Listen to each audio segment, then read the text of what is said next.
Matt's life felt solid, like a house built on bedrock. A good job, two wonderful daughters, a marriage he thought was stable. But one day, while cleaning under the bed, his fingers brushed against something small and hard. It was a diamond earring, sparkling under the dim light, and it wasn't his wife Laura's. In that single, chilling moment, the bedrock of his life cracked. He knew something was terribly wrong. For months, Laura had been distant, a ghost in their own home. She claimed she was working long hours at the lab, but her excuses felt thin, rehearsed. Even their daughters, Janie and Maya, started asking, "Where's Mom?" Matt tried to push the doubts away, to tell himself he was overthinking things. But the earring sat on his dresser, a constant glittering accusation. He couldn't shake the feeling of dread. He confided in his neighbor, Rick, a retired cop who had seen it all. Rick listened patiently, his expression growing more serious with every word. He told Matt, "Buddy, trust your gut. It's rarely wrong." Taking Rick's advice, Matt installed security cameras around the house, telling Lavra it was for their family's safety after a few neighborhood break-ins. Her reaction, or rather lack of it, was the most alarming part. She just shrugged, completely indifferent. That indifference was louder than any argument. It was then Matt knew he had to dig deeper. He hired a private investigator, a sharp, no-nonsense guy named Jami. It didn't take long. "Within a week," Jami called. The words hit Matt like a physical blow. Lavra was having an affair. The man's name was Scott. Jami sent photos Laura and Scott laughing outside a fancy hotel, holding hands, looking like a happy couple. There were receipts for expensive gifts, dinners Matt knew they couldn't afford. The affair wasn't new.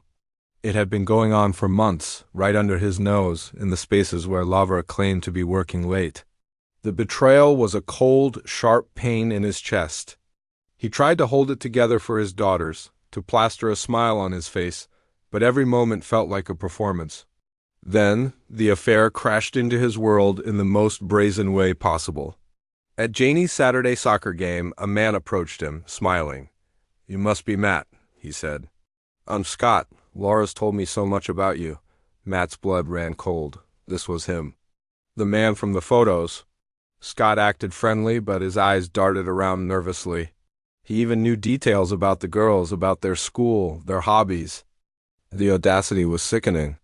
This man, who was sleeping with his wife, was standing on the sidelines of his daughter's game, acting like an old friend. That night, Matt couldn't sleep. He sat in the dark, staring at the live feed from the kitchen camera on his laptop, and then he saw it. The front door opened and Lavra slipped inside, followed by Scott. They were whispering, laughing. Then, right there in the heart of his home, the kitchen where he made breakfast for his daughters, they kissed. They kissed while their children were asleep just one floor above them. The image burned into his mind. That was the moment everything changed. The heartbreak turned into a cold, hard resolve. This wasn't just about a broken marriage anymore. This was about protecting his children. A few days later, a message popped up on his phone from a number he didn't recognize. It was Chloe, one of Laura's friends. She said she couldn't stay silent any longer. Chloe told him everything. Lavra hadn't just been having an affair.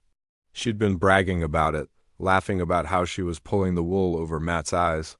Even worse, Chloe revealed that Lavra had been secretly transferring large sums of money from their joint savings into a private account. Her plan was clear. She was going to divorce Matt, take half of everything, and start a new life with Scott. The next morning, Matt was sitting in a lawyer's office.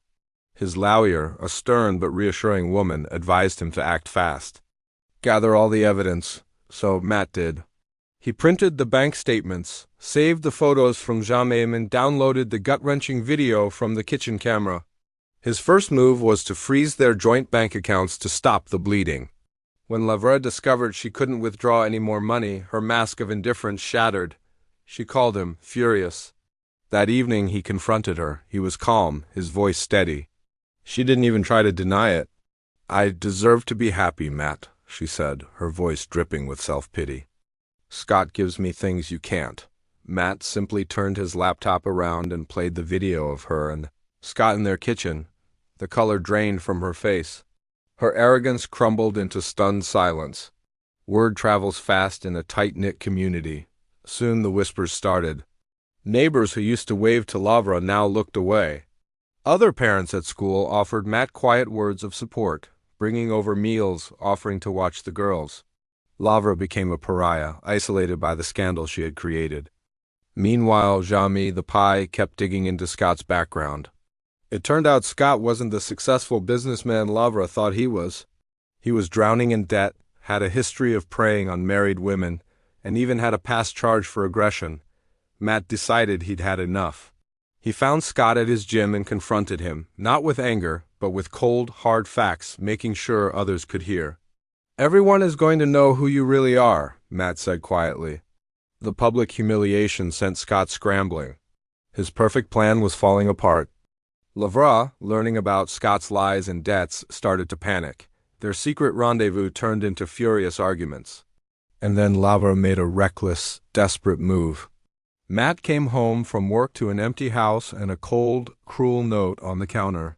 She had taken the girls. "I'm not letting you turn them against me," the note read. "We're leaving." Panic seized Matt. He called Rick, his neighbor, his voice shaking.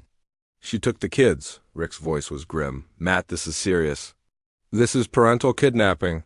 Matt immediately called his lawyer, who began drafting an emergency custody order. His hands trembled as he dialed his daughter's number. Janie answered, her voice small and scared. In the background, he could hear Scott yelling at Lavra. Fury replaced his fear. He told his daughters to go into a room, lock the door, and stay on the phone. He had the security footage of Lavra frantically packing the girls' bags and forcing them into her car. He had everything he needed. In court, Laura's lawyer tried to paint Matt as an unstable, obsessive husband, but it was no use. Matt's lawyer laid out the evidence, piece by damning piece, the photos, the financial records, the footage of the affair in the family home, and finally, the video of Lavra taking the children. The judge was visibly appalled. He didn't hesitate. He granted Matt immediate, temporary sole custody and ordered the children returned to him that day. Lavra was restricted to supervised visits only, and she was forbidden from having any contact with Scott. She just sat there, weeping, her carefully constructed world collapsing around her. Leaving the courthouse, Matt felt a wave of relief so powerful it almost buckled his knees. He saw Scott across the street, hurriedly loading boxes into a moving truck. Defeated, Matt just looked at him from his truck, and Scott quickly drove away without a word. Then he went to get his girls. They ran out of Scott's apartment and into his arms, clinging to him. Lavra stood in the doorway, tears streaming down her face, muttering apologies. "You're not sorry you did it," Matt said, his voice flat. "You're just sorry you got caught." They left her standing there, a lonely figure watching her family walk away for good. That night, back in their own home, it felt like a heavy cloud had finally lifted. They ordered pizza, their favorite, and watched a movie, cuddled on the couch. The girls were safe. Matt reassured them that while things with their mom had changed, his love for them never would. Months later, the divorce was finalized. Matt got the house and primary custody. Lavra moved to another city and Scott vanished completely. Life slowly found a new rhythm, a new normal. For the first time in a long time, Matt and his daughters were at peace, finally free. Thanks for watching. If you've ever faced a tough time in your life, remember you have the strength to get through it. Don't forget to like and subscribe for more stories.